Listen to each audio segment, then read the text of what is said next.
Texas Governor Greg Abbott joins us live now. Governor, welcome to you. Can you offer up any new details on this investigation? So the FBI to determine whether or not the gunman was acting alone, which we suspect. We think he was a lone wolf operation. However, we must track down every piece of evidence to determine whether or not he had any connection whatsoever with somebody else who may have radicalized him, or if he had any connection with any broader terrorism organization. We have to not only eliminate this shooter like what has been done, but we need to eliminate any potential future shooter or anybody else who may be involved in terrorism. And so we will not rest until we track down every single piece of evidence to ensure that either we limit this only to this one shooter or we track down anybody else who may be involved. You know, anybody in law enforcement will tell you, Governor, that these lone wolf attacks are the most difficult to prevent, particularly when they involve somebody who would not immediately be on their radar. Apparently, the only interaction, according to the Austin police chief, that this person had with police in the past was a welfare check that was done in New York because of a mental health issue. They were a naturalized U.S. citizen from Senegal, and that's maybe not the sort of person that would be high on your radar if you're thinking of some sort of retaliatory strike in the name of Iran. Well, you're right, but that said, I think the United States of America as a whole needs to do a better job of investigating and looking into people like this who pose a danger. We have to up our game, knowing that lone wolf terrorists like this can occur, and we have to do a better job of trying to identify them and get to them before they get to anybody who could harm our fellow Texans or fellow Americans. This guy was obviously radicalized for one reason or another.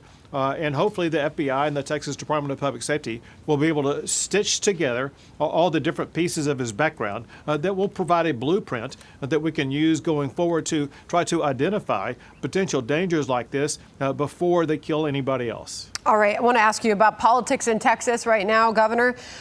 President Trump making his endorsement. He says this: "I'll be making my endorsement soon. We'll be asking the candidate that I don't endorse to immediately drop out of the race. Is that fair? We must win in November." The Hill's running an article: GOP anxieties are on the rise in Texas after the Talarico victory. What do you want us to know about what is happening in Texas with this race?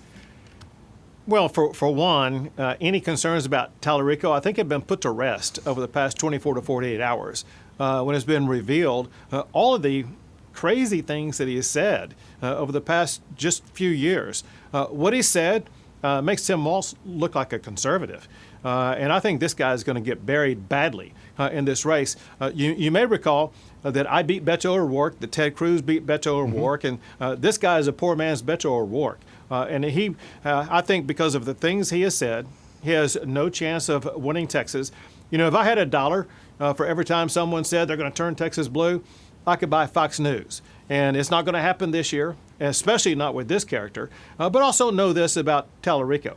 It's not just these bizarre things that he said about 6 sexes and different things like that. It's also the voting record that people are going to realize, especially Texas voters are going to realize how dangerous he is. Because, listen, he wanted to defund the police. He wanted open border policies. He wanted boys and girls sports. He wanted to deny us the ability to cut property taxes of Texans, and even came out in favor of increasing an income tax, a state income tax in Texas, which does not exist, but he would like to provide one in the state of Texas. And so this guy is completely out of touch with where Texas voters are. I think he stands no chance of winning in Texas. Polls show at the moment that it'd be a close race, whether it's Paxton or Corner, but we'll see if that changes. A long time between now and November, though these elections do seem to come upon us pretty quickly. I wanted to ask you about this, Governor, because this is the 5th anniversary of Operation Lone Star that was launched by the state of Texas in response to Joe Biden putting a big welcome mat on the southern border and letting just about anyone and everyone in. In those 5 years, illegal border crossings are down 87%.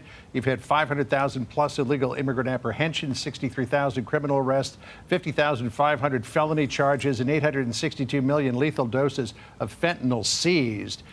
You obviously have a president now who shares your concerns about the border, but without Operation Lone Star, where do you think the state would be right now?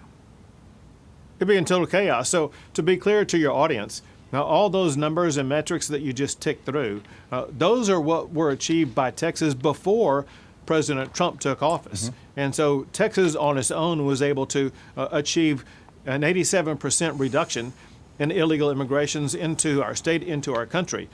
We had to try to fill the gap that Joe Biden had left open. You know, people's memories fade and people sometimes forget that it was just over a year ago. We were still having 5,000 people cross the border a day because of Joe Biden's open border policies, including very dangerous people on terrorist watch lists, as well as murderers, rapists, and things like that.